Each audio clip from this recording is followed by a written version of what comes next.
What up, what up, what up? Welcome back to the Two Goat Show where your host Mariah and Steph. Steph, happy Two Goat Thursday. Good to see you. How you doing? I'm good. I'm good. As we were talking about before we went live, just this week's been tough with just knowing that Fred's not going to be out there the rest of the season. But we move. Yeah.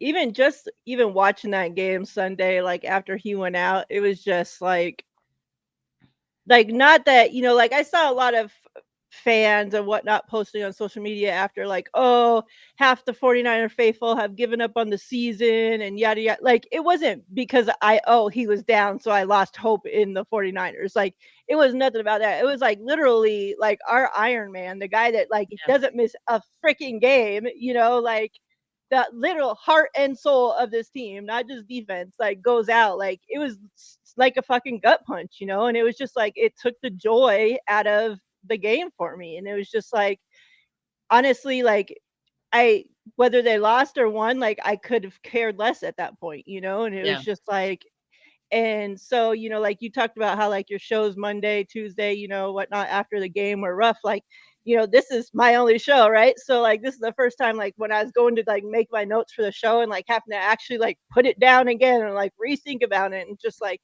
oh my God, now I gotta go in there and talk about it. It's just like, do I want to do this? Like this is rough, like, and I can't remember ever feeling like this as long as I've been doing the shows, like about any other player going out, from all of our quarterback injury history and us losing so many freaking players that we talk about week in and week out. Like this one has felt different than all of those, like, and like when you hear the players talking about it and hear the coaches talk about it, like I get it. I completely understand like what they're going through. Like it sucks. So, like, well, before we get into that, chat, what's up? Hope everybody's doing great. Happy to go Thursday. Hope you guys are getting through this as well. It's, next man up, like, we ball, but, like we still continue to obviously, like we're seeing like pictures of him after surgery come out and like all that stuff. And it's just like, oh man, We're like the this we're is the really a reality. Wolverine staring at the frame meme right now. Yeah, yeah, exactly. And it's like I'm sure like we know like the guy doesn't even like leave the building during the off season, right? So I'm sure as soon as he's allowed to be back in there and around the team, he's gonna be there. So we'll be seeing him around. But like just to not have him out there on the field is gonna be a very crazy feeling that we need to get used to for the rest of this season. Um, Steph, on that play, let's, take a look at this play that he got hurt. A lot's been said, obviously, about there not being enough men out on the field. Unfortunate that, happened to be a D line that was missing, right? And, he goes down in that play. Robert Sala was asked about that just now when I was listening, and he said, it was very unfortunate communication from special teams to getting, that special teams, they still won't announce who that player, like they keep hiding who that player was that was supposed to be out there. But um, said it was unfortunate that the player, there's miscommunication and he wasn't able to get from special teams back out there into his defensive set or whatever the hell. And Salah said that that's, ultimately falls on him, for being the DC and something that, now he has to live with. Um, I have yet, this is how bad this shit hurt me. I have yet to go back and even look at this play to even see what the D line even looked like, Steph. Talk to me about what was going on with this play. Yeah, and I don't know where it originally came from, that where we got this information, but I've heard other people say that it was supposed to be Travis Gibson who was Okay. out there. But ultimately, as Salah said, like that falls on the coaches. He's kind of taking responsibility for that and being a communication issue. And yeah, it just adds insult to injury, literally, in this case for the 49ers. And it's funny because, like, you see things like that all the time. Well, not all the time, but, like, every once in a while there'll be a team that's like has accidentally 10 guys on the field, but something will happen, maybe a touchdown, maybe a big run. But like for it to happen on, for it to be Fred Warner, getting hurt and it being a season-ending injury on a play like that, like, yeah, it's a really tough pill to swallow.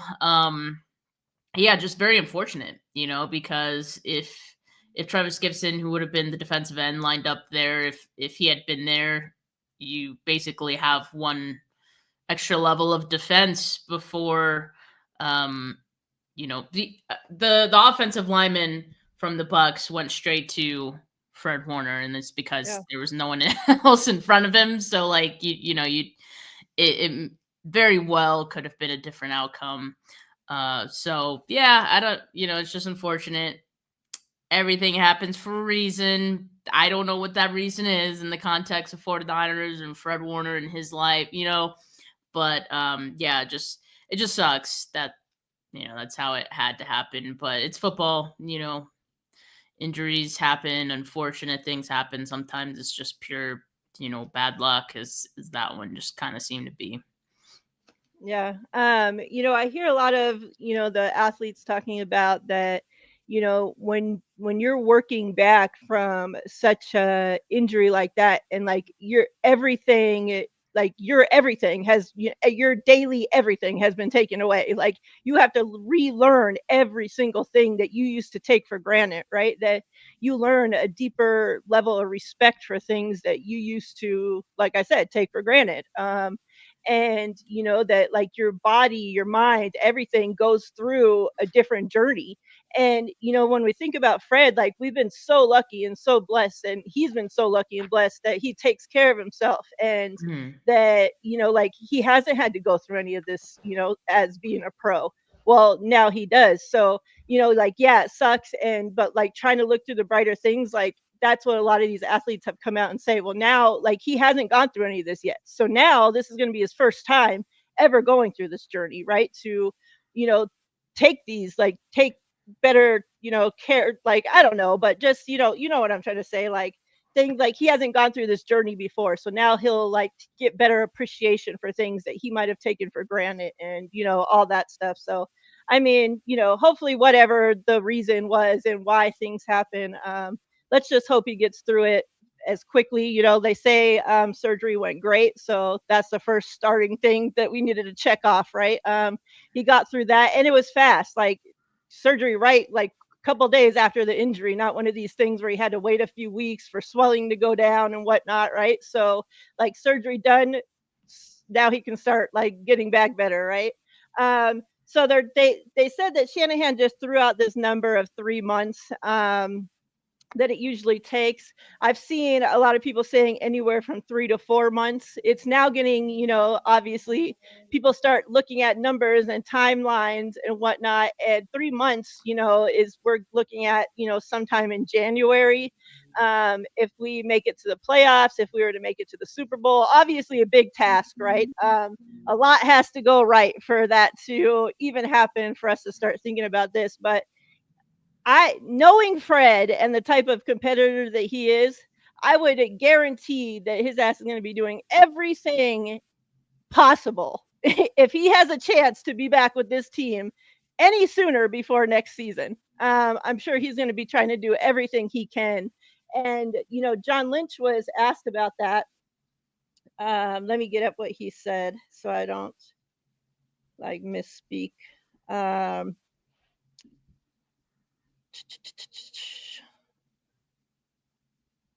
where is it? Where is it? So he said, basically, let's get there and let's see. Fred, you give him a timeline and he'll want to break it and beat it. And then Matt Burrows had put out a thing and said, I talked to a couple of orthopedic surgeons, and they said that 4 months is more the standard recovery. The two guys that I spoke to both said that when it comes to professional athletes, sometimes the timeline can be sped up because they have access to resources. For example, anti-gravity treadmills, which allows you to start that rehab much sooner. 3 months is not out of the question. Both of them said the likeliest scenario for his return is the 49ers made to the Super Bowl. John Lynch also said the 49ers will check in with team doctors and have a detailed conversation to determine if there is a real possibility of Warner returning at some point in the playoffs. What are your thoughts on if the 49ers were to make it that far? Do you think that's something that they should even think about, even risk, even what are your thoughts on Fred returning to make a playoff run or Super Bowl run or whatever it may be? Yeah, I mean, obviously it's a fluid situation. I think the very first step is, you know, Kyle Shanahan and John Lynch talking to the team doctors and looking at this specific situation and this specific athlete, Fred Warner, and seeing what his timeline looks like. It's fun to speculate and get all these opinions from medical experts, and that certainly gives us an idea. But I think it's better to just kind of wait before we get too excited, I guess.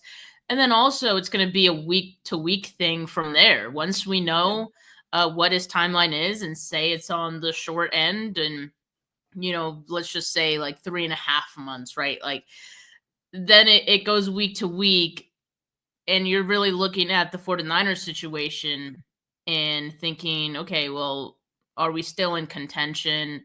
Is this still makes sense? Once we get to a certain point where it's like, okay, this isn't going to happen. Like Fred, you could chill, man, kind of thing. Yeah. Or like, I'm sure he'll have those same thoughts. But yeah, you don't want to rush a player back either, especially someone as important as Fred Warner. And if the 49ers did make it that far and they did it without Nick Bosa and Fred Warner, then they're probably pretty good, right? And you don't need to rush Fred Warner back. You might not even need him like for that game. So yeah, I mean, I would obviously be ecstatic if he was able to return and if the 49ers made it that far. But it's going to be a week to week thing. We really don't know, this early into the season and into the situation. I guess I don't want to get my hopes up too high, but it is good to know that this isn't the type of season ending injury that's like a full year recovery, because by the time next season rolls around, he'll be well through rehabbing and hopefully getting back to the Fred that he was prior to this injury, right? Because Right. even when guys come back, sometimes they don't look quite the same. They don't feel or as quick as they were before, so he'll have that ramp up time, before we get into the 2026 season. And that's super encouraging as far as the timeline goes. I think that's what I'm most looking forward to. Agree. Will you have Coach Desi on this week? I hope so. Yeah, that would be my hope, and definitely have to ask her about Fred and what she thinks about the timeline. Yep. So make sure you guys stay tuned in with Steph and get Coach Desi's thoughts on this. Somebody that has obviously more experience with the medical field. And definitely, we'll get her thoughts as we get closer to, the playoffs and that as well. But obviously, this Fred Warner situation is something we'll keep an eye on and talk about as we go through the season. Steph, let's just look at that game a little bit. Obviously, a loss, which you predicted. Whatever. They did me no favors, 49ers. Like now Steph's a game ahead of me. Thanks a lot. But this was a very close game. Obviously, after Fred went down, and like the gut punch that we talked about, it was just like, okay, what now? Is the team going to completely fall apart? Are they going to all put on their boots and battle for Fred and get us a dub? Like, what's going to happen now, right? And like they actually, it was a good fight. Man, like Baker Mayfield's playing at an MVP level. Like you can't take that away from him. Like you saw him lose another wide receiver in this game, and he just keeps getting it done, right? Like just unbelievable performance week in and week out from him, and that didn't stop this week, unfortunately. Kendrick Bourne, like, hello, like back to back weeks of him just coming through and being a complete stud. Um, Eddie P, hello, we got a kicker. Speaking of kickers, Jake Moody hitting game winners for other teams. That's okay. We got our own game winner hitter, okay? Like, don't worry about us over here. But Eddie P, like, he's 15 for 15, Steph. Like, holy shit. So, you know, like he put on, like his parents were there, so he put on a great show for his parents. Unfortunately, we weren't able to get the win. um Mac obviously was coming into that game hobbled up, didn't have the best game. We had turnovers in this game. It was just, I'm surprised with all that happening that this game was still as close and even winnable. um but talk to me, Steph. What did you see from this game? How are you feeling about this team? You know, Yeah, I mean, talk to me. we talked about how difficult it was for us to even just continue watching the game after the Fred injury, right? Like you said, you didn't even care if they won or lost, and here are these guys who have to continue playing this game, and they Yeah. do have to care if they win Yes. or lose. But you know, the good thing about what I saw is that they did care, and not just because they needed to. I think this is a team that, based on everything we had seen from them, even from prior weeks, this is a team that has fight. They have self belief. They play for each other, and that says a lot about who they are. So the fact that they were able to keep it as close as they did for as long as they did in this game, with, like you said, Baker Mayfield playing at a really high level, I came away still impressed with just how this team is like sort of wired, and then they just don't give up. And yeah, I appreciate that. I think that's something they're going to need going forward. It's going to carry them to more competitive games. Even this Sunday night's game against the Falcons, like they could definitely use some of that. And man, it's just tough with all the injuries that they're facing, but they're not letting it phase them, So that's just been the huge difference between this year's team and last year's team, and we're seeing it week in and week out. And I think with the defense, it just looked like they knew that everyone collectively has to play even just a little bit better, to make up for this loss. And it still might not be enough, but man, like they're gonna try. And I liked what I heard from Tatum Bethune. I'm sure we'll talk about him a little bit more here, but yeah, just the mindset that he seems to have, and knowing that he doesn't have to be Fred. He doesn't want to be Fred. Like he wants to be himself, but he just wants to make sure there isn't like a drop off, right? So I think he's ready for the challenge, for the expanded role. I think when you hear coaches talk about him, they seen how he's matured, and he's ready to be that leader of the defense. And I say leader because he's going to have the green dot. He's going to be communicating to the rest of the defense. And so even if he's not the veteran, or not the only leader, he's going to be one of those guys. And I wouldn't be surprised if a few weeks from now we're looking at Tatum Bethune as the leader. I know Diamadora Lenore said it's time for him to step up, but I mean, I wouldn't be surprised if Bethune hasn't beat in that category in a few weeks, just based on everything we've seen, that we're hearing about him. So yeah, I have high hopes. I mean, next man up, and it's just an opportunity for him to improve and get better on the fly, and show what he has. Yeah. Talking about Tatum, like I think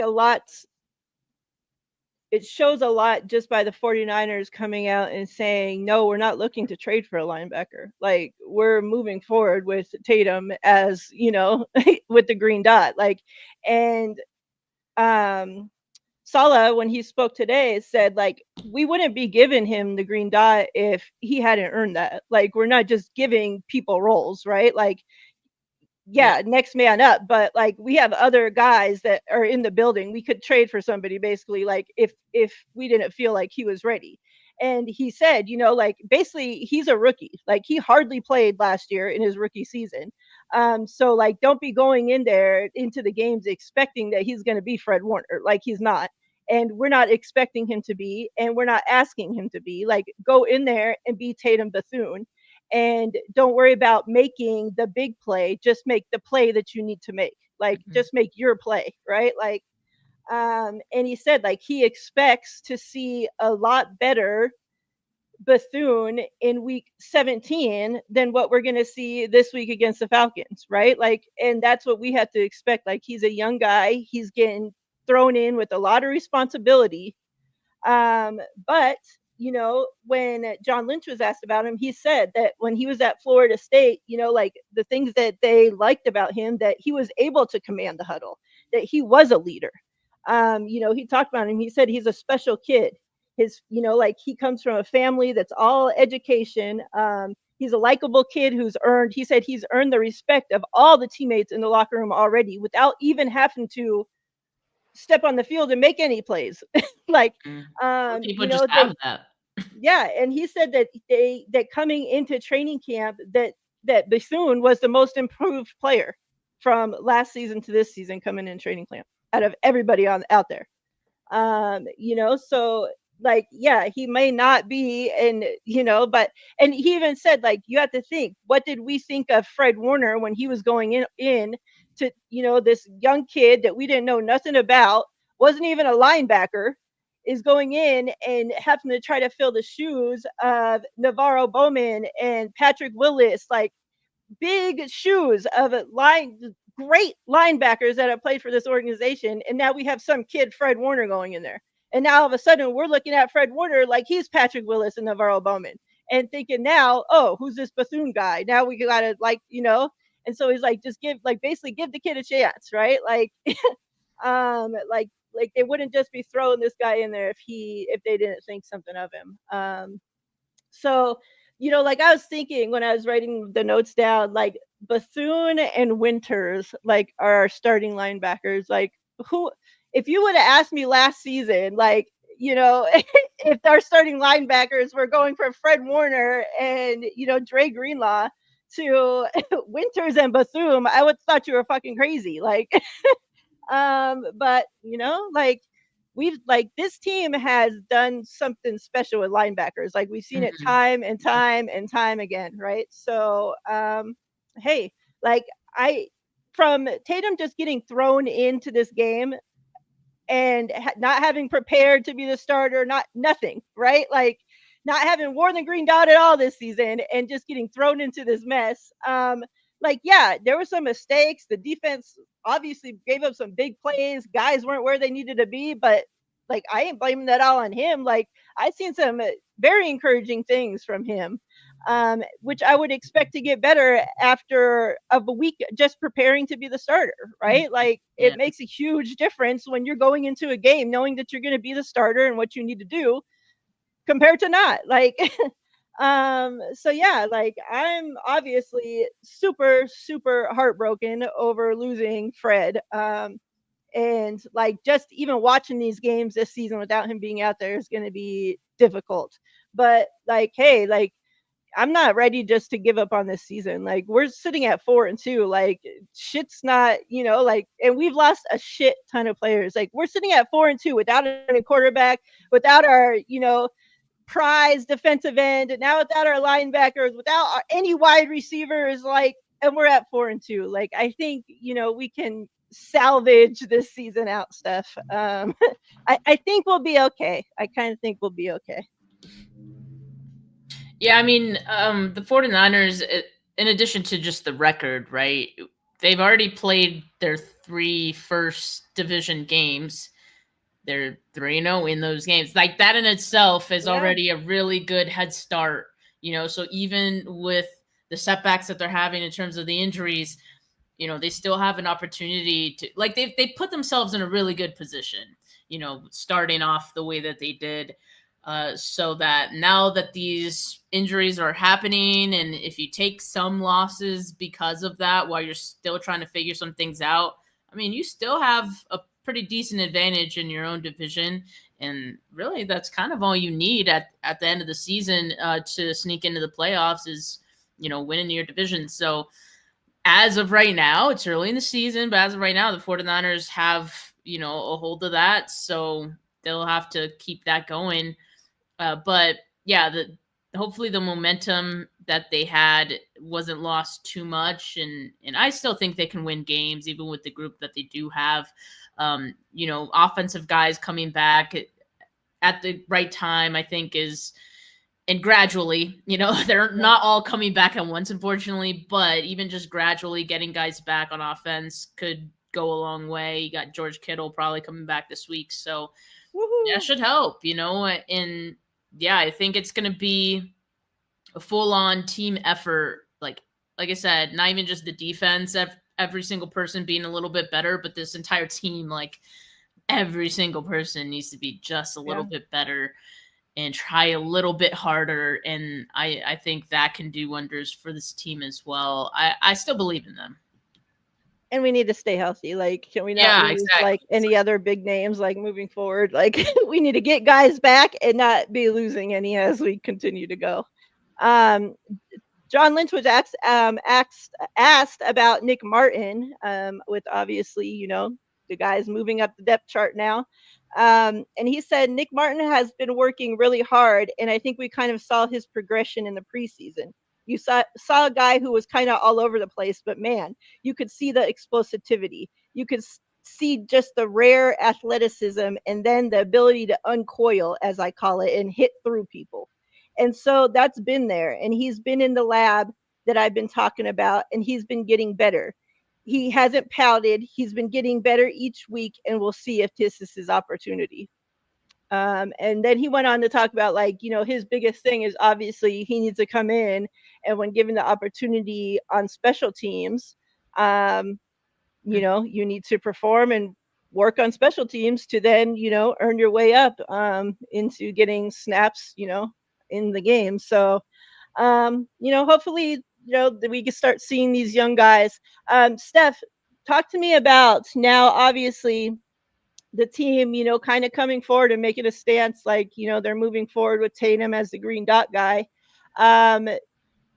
Making trades. Do we still try to go get a defensive end? Where are you at with the trade situation as it sits right now?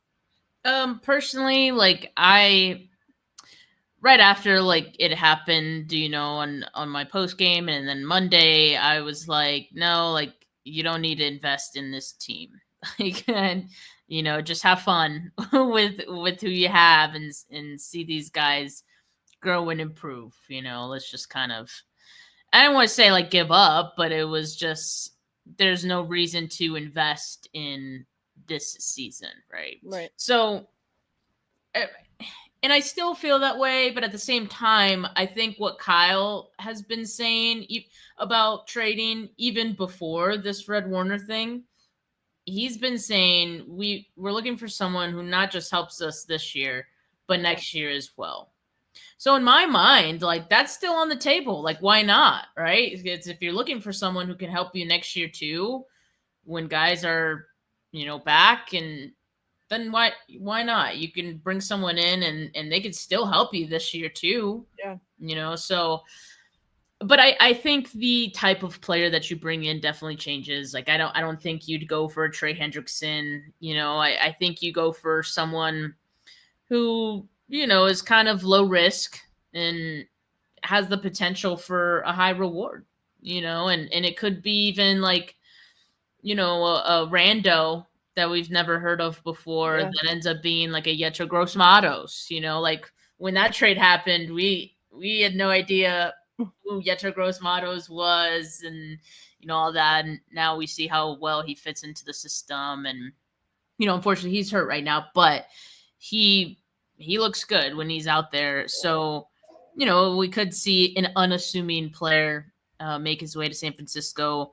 But also, there's, like I said, a low cost move and low risk would be someone like an Arden Key, who he would be a rental for the 49ers right now, but they could easily, like if they wanted to, give him like a pretty modest extension, like probably a 2 year just for the rest of this year and like next year if they wanted to.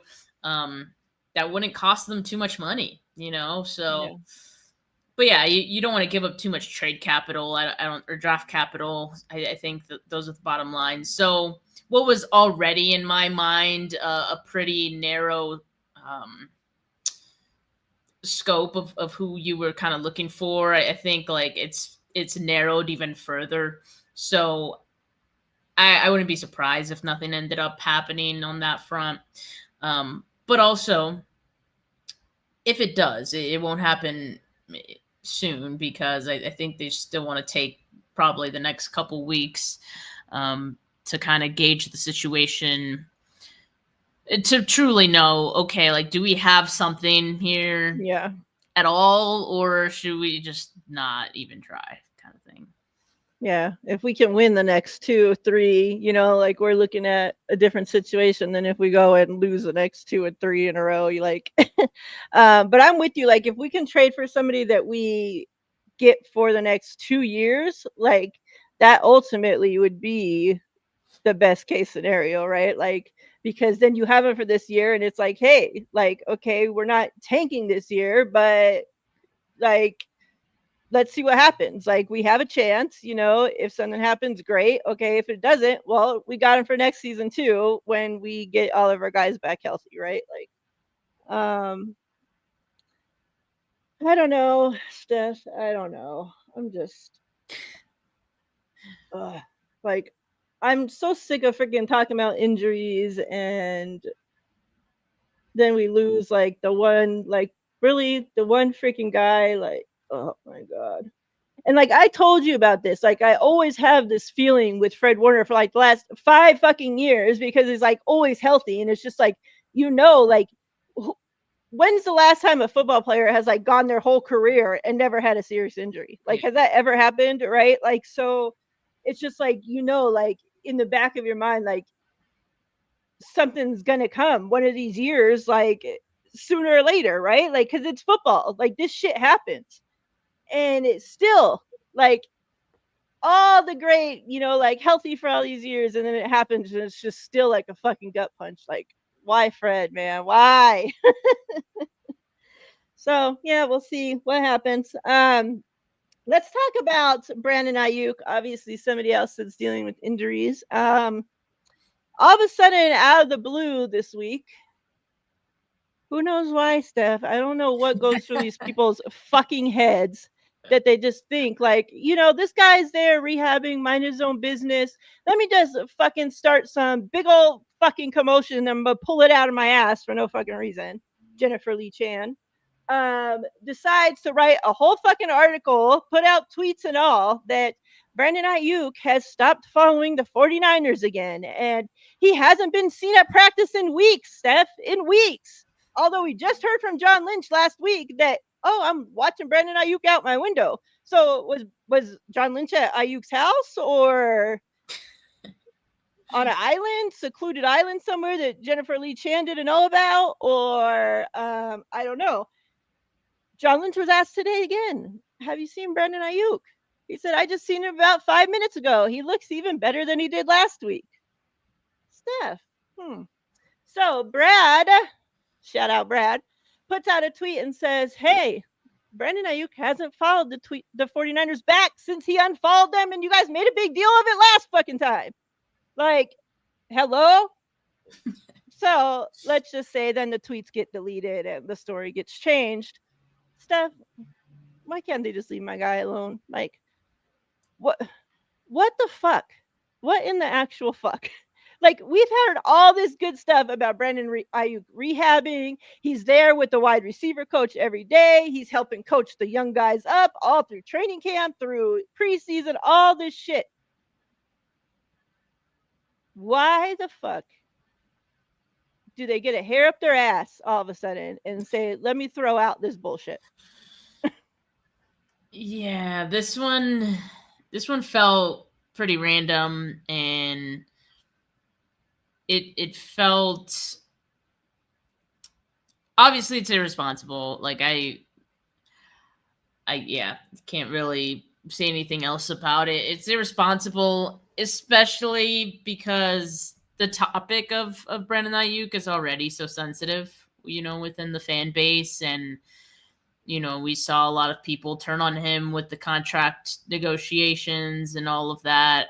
Just the way that was reported, and some of it was self-inflicted, right? Like I think just the way Brandon Ayuk handled things wasn't always the greatest, but it's just very sensitive within the fan base, just the perception of him. So to put out a piece like this is damaging to the reputation, and again the perception that was already very fragile Mhm. with this fan base.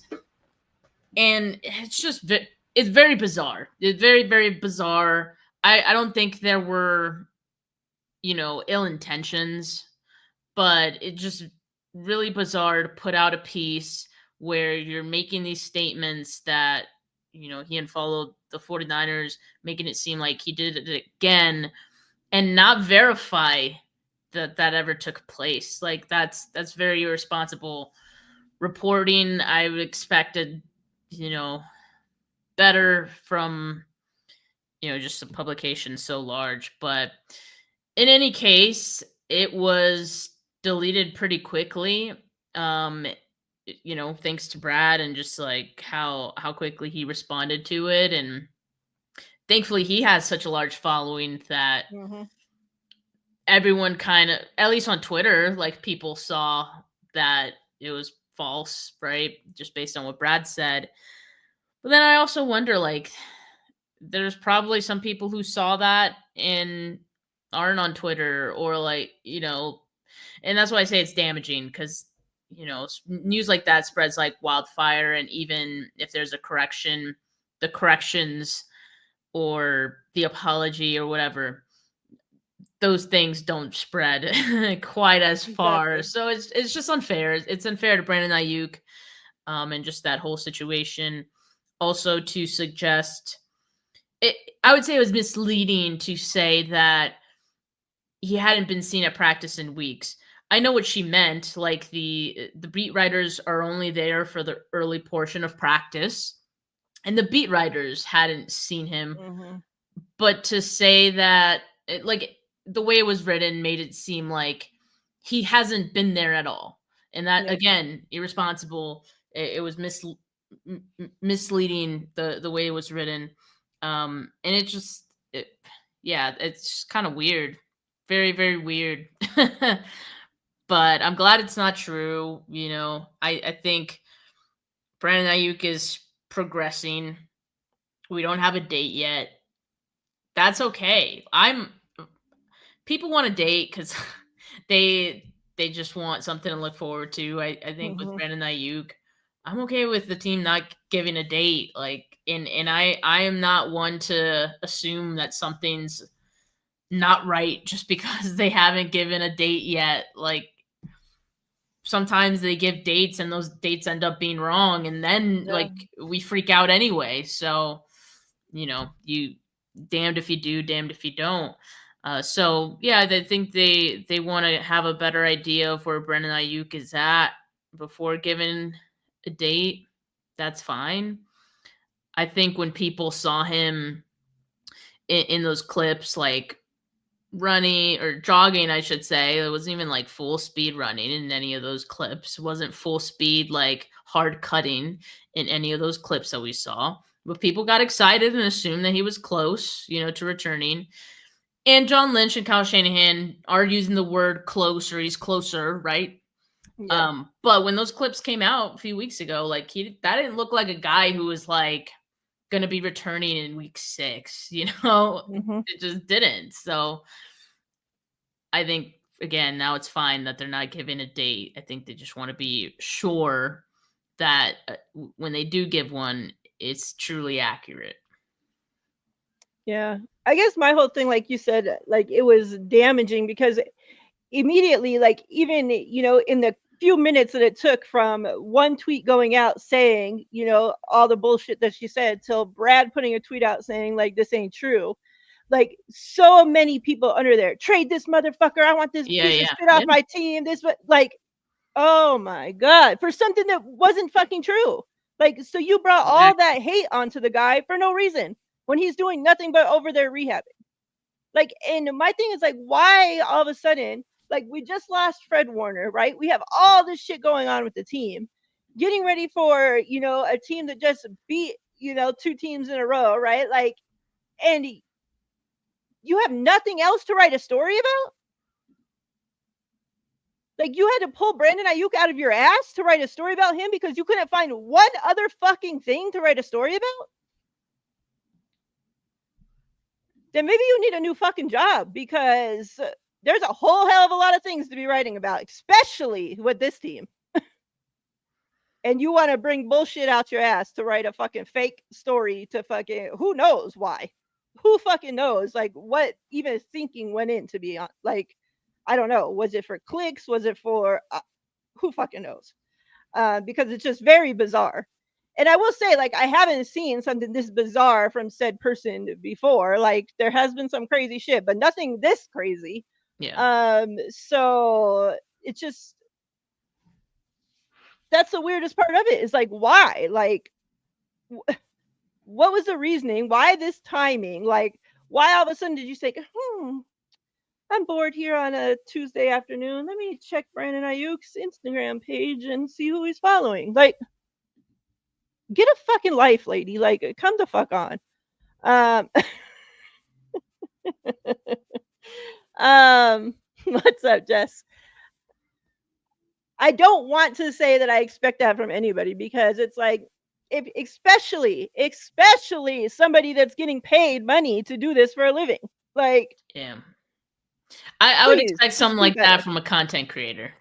Yeah, Not a exactly, beat writer.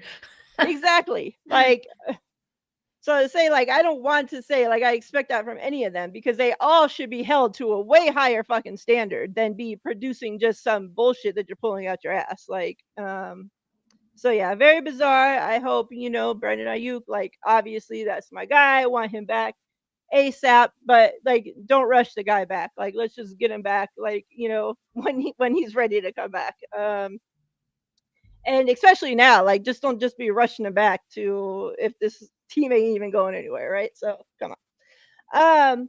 Steph, let's look at this Falcons game. Obviously, the Falcons just beat the Bills. They just beat the Commanders.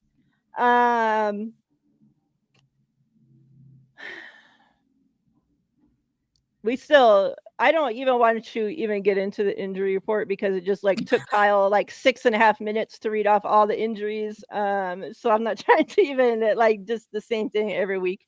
So let's just talk about obviously Kittle back at practice. Things are looking good. Hopefully we can get him activated for this game because right there we're already adding a huge piece. Obviously what he does in the pass catching game, right? But the run game has been terrible. Not like he's going to come in and fix it all, but at least a little piece to making it better will help. Brock back at practice in a limited fashion. Kyle was asked yesterday if Mac is more limited than Brock or like how does he rate it? And he definitely said that Brock's more limited than Mac. So they said Mac is throwing at practice, which obviously who couldn't do last week. So that's a Yeah. plus too. I'm sure that the way the game and like his like we seen him off with receivers throughout the game last week. Well, he couldn't practice all week, so that's to be expected, I guess. Hopefully, with a full week of practice, hopefully those things get better. Do you think that Mac leads the charge again this week, Steph? Do you think we get Kittle back? How are we feeling about this game? Give it all to me. Yeah, so Mac was a full participant today, and Purdy was a limited participant, which does go hand in hand with what Kyle Shanahan said They were both limited yesterday, but him saying that Mac was or Purdy was a little more limited. It makes sense. So yeah, I do expect we'll see Mac Jones for at least one other week. And that's fine. George Kittle, I do expect will be back. They activated him from IR Oh, did officially they? Okay. today, so yeah, I think he'll definitely play, and that should be like a huge boost for this offense, not just for the run game, but just an additional threat, like Yeah. and a legitimate one. That's going to go a long way. And I think in the red zone, it can't hurt. It can't hurt in the red zone. I think even in the short span of time he was out there, in week one, uh, he scored a touchdown. He was going to have huge involvement in that game. I feel like that was part of the plan for him this season. That hey, like we're going to lean on Kittle in the red zone. He's going to be our focal point. I think we see that come into fruition this week. Now he has to ramp up a little bit. I don't know how many snaps he's going to have, but if he's fully ready to go, I would expect he gets a pretty decent share of snaps and Yeah. targets from there as well. So yeah, I'm excited. I'm excited for Kittle to be back. Like I said, it can't hurt. I He looks agree. He's not. good in the videos. Like he Yeah, looks yeah, like he doesn't look like he's like you said, the videos that we saw of Brandon Ayuk, right? Like we could tell, like, okay, he ain't coming back yet, right? yeah, Like yeah. when we watch the videos of what they've released of Kittle, like I'm not looking at the guy and saying, oh, I think maybe he should wait another week. Like he looks like Kittle. So Yeah. Yeah, and also I think it's at a right time because I think this team needs energy. It needs like hmm leadership, and Kittle's the leader of the offense, and he's one of the team leaders. I see him as too, just like Fred was. And so yeah, I think they'll need that. He's a very vocal leader, obviously. So I think that'll help this team and the morale of it, and help keep them fighting this week as well. So looking forward to it. It should be good. But yeah, I have my concerns about this game. The Falcons look like a pretty good team. They had their bye week. They looked way better coming out of it, against the Bills. You can't look past them. hmm This feels like a game that the 49ers, kind of need to win, right? So it'll be an interesting one.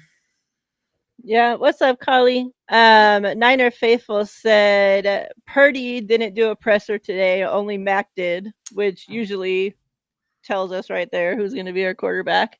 And then he also said that MVS, I'm going to assume, sorry, I shouldn't assume that's your guy, but Niner Faithful also says that MVS put a DMP today, which is surprising because, like, even though, and we haven't relied on him very often, right? But, like, we only have about like this many wide receivers left, and now we have them not practicing either. Which okay, so I don't know. Did he get hurt in practice? I would assume.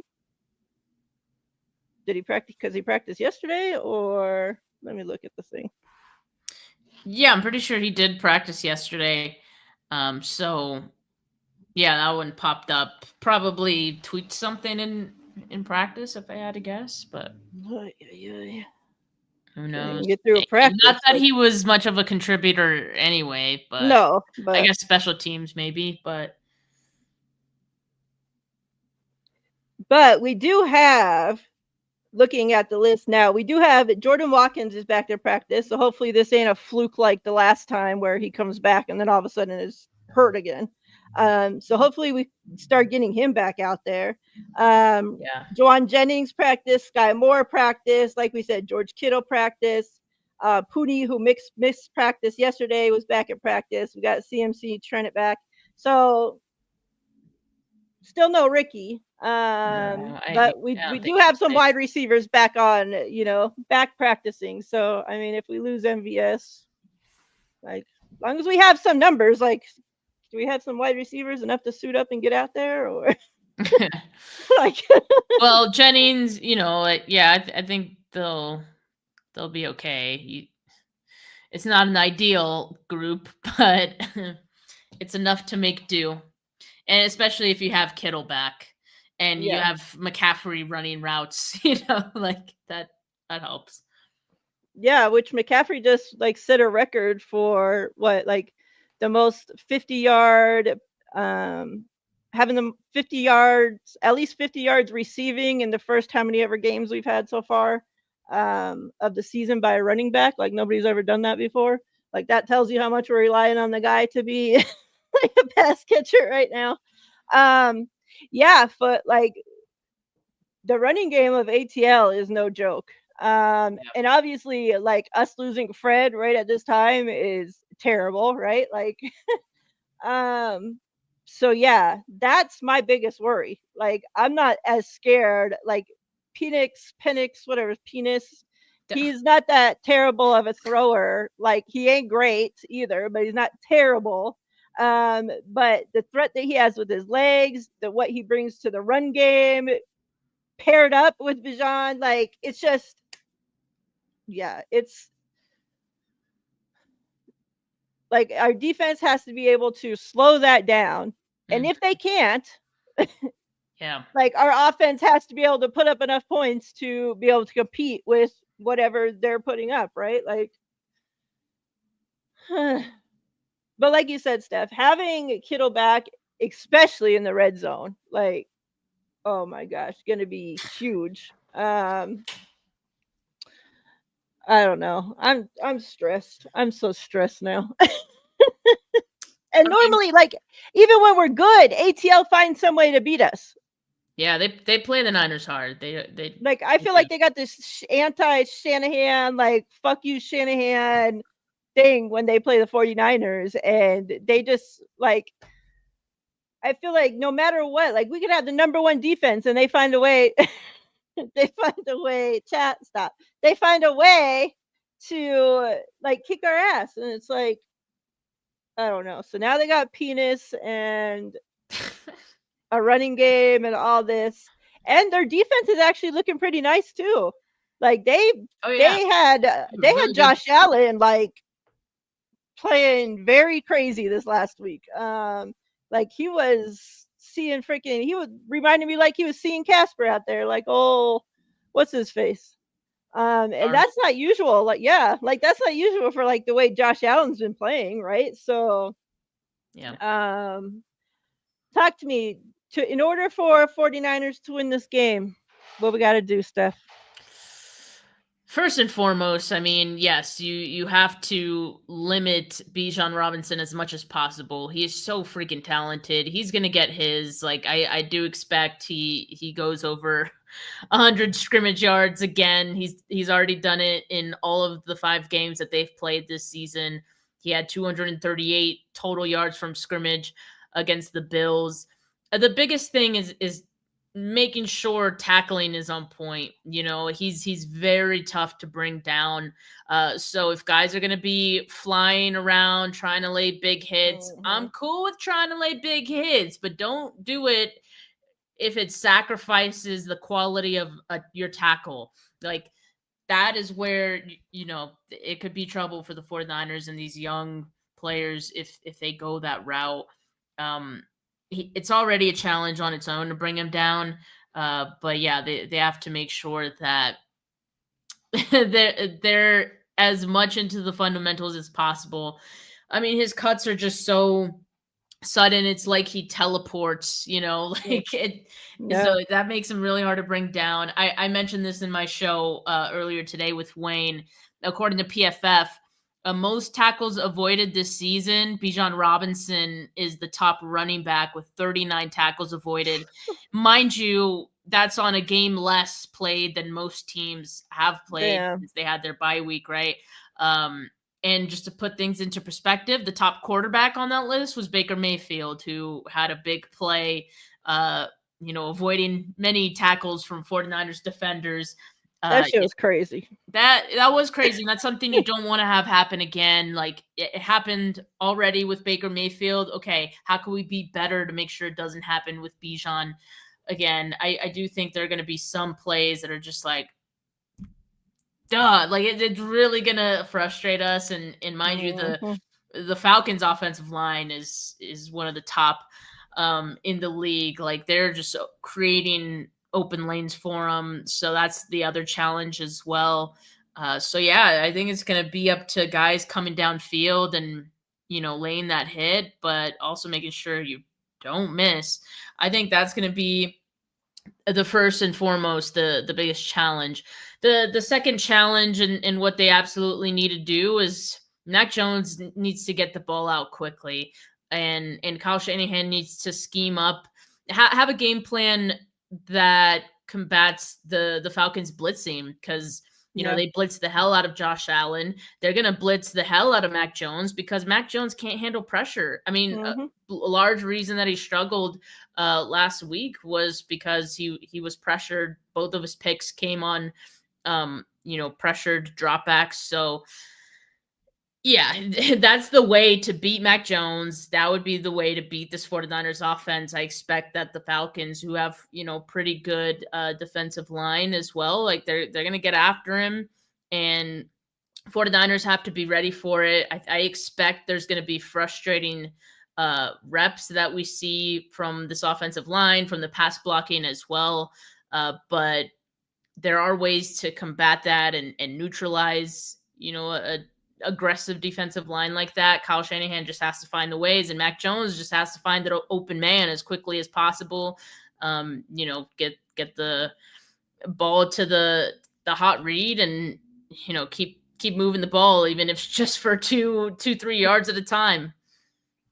Yeah, see more of like what we did against the Rams. Like he was able to get rid of the ball super fast, and like more of that versus instead of what we saw last week. Like please, and hopefully last week was just a combination of the O line just being ass, like they're just fucking ass like always, and Mac being hobbled and hurt. So like just accommodate not being able to practice. Like hopefully all that went into last week's loss, and this week is just a better overall. um, Filthy Casual says, "Is the Bills O line worse than the Niners?" I don't know. I suppose like we wouldn't know because Josh Allen is always scrambling. Like Yeah, he's always able to escape the pocket, and we just have no idea how good or bad his offensive line is. Um, but yeah, double-digit sacks on Mac. Let's hope not. Like yeah. let I mean, like all things Cooney. Hopefully considered, he gets his like head out his ass. all things considered, I really thought that Mac, because he is a statue for the most part, and he's playing banged up. Like I keep thinking going into games that he would get sacked more, but he honestly doesn't get sacked as many times as you would think. So, well, that doesn't mean that won't happen this week. He'll probably get sacked a few times, but I don't know if it's gonna be. It definitely won't be double digits. That'd be insane. He hasn't been, and I think I had said this last week. Like he hasn't been as statuey as like when I think of Mac Jones, right? Like what I picture, what I thought of him prior to coming to the 49ers. Like he hasn't been that bad. Like I was just picturing him, oh God, he's gonna have to start for us. He's gonna be just standing there getting sacked, sacked, sacked, sacked, sacked. Like the motherfucker can't move. He's worse than freaking Tom Brady, like, right? Like, but we've actually seen him like scramble a little bit, move a little bit. Like it hasn't been that bad as what I had pictured in my head. So hopefully he continues to not be that bad. And like I said, the O line, like, can you guys just fucking wake up and get your head out your ass? Like Pooney, like, Yeah, was such a yeah. stud last year. Like, I don't know what's going on with him this year. And just like that the entire interior of the O line is just shit. Like complete shit from the center, both like oh my god, just fucking terrible. Like I hate watching this O line play. Like it's the worst part of watching 49ers football to me. It honestly is.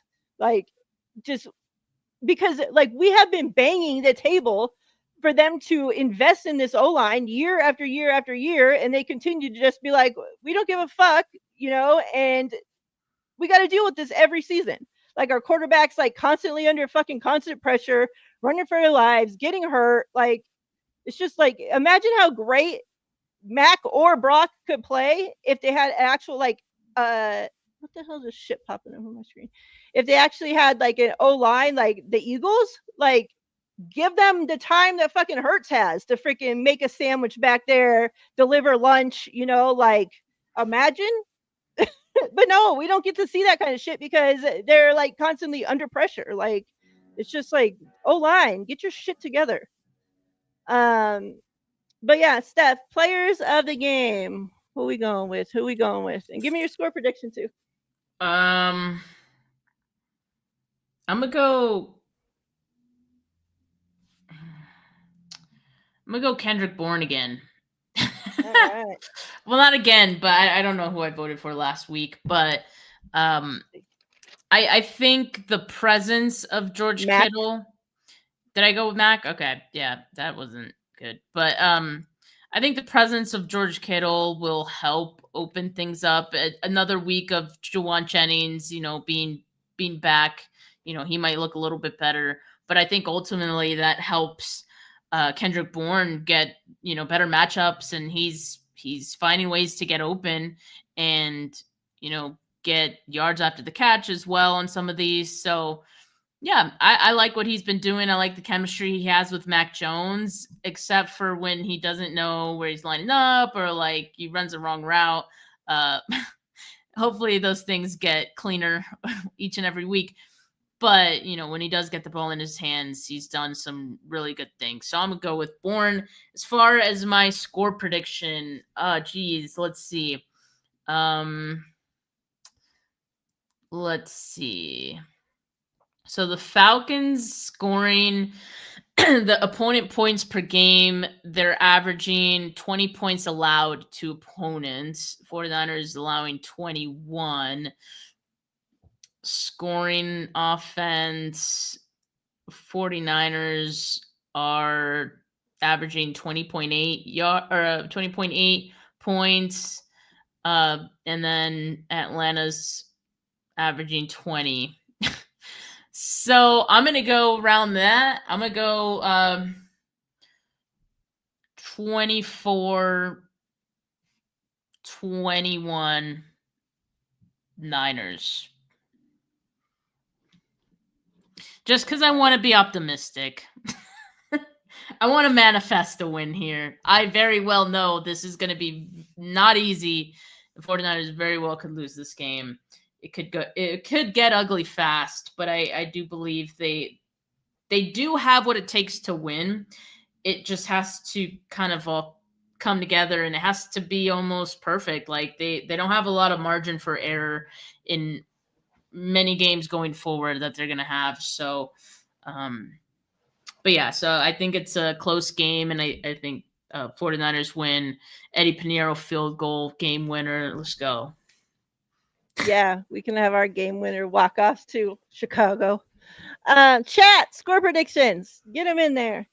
I heard this morning on the radio show that the Falcons have yet to score a point outside this season. Outside? Like their offense hasn't scored a point? The only team they played so far have been the Panthers, and they got their ass 30-0.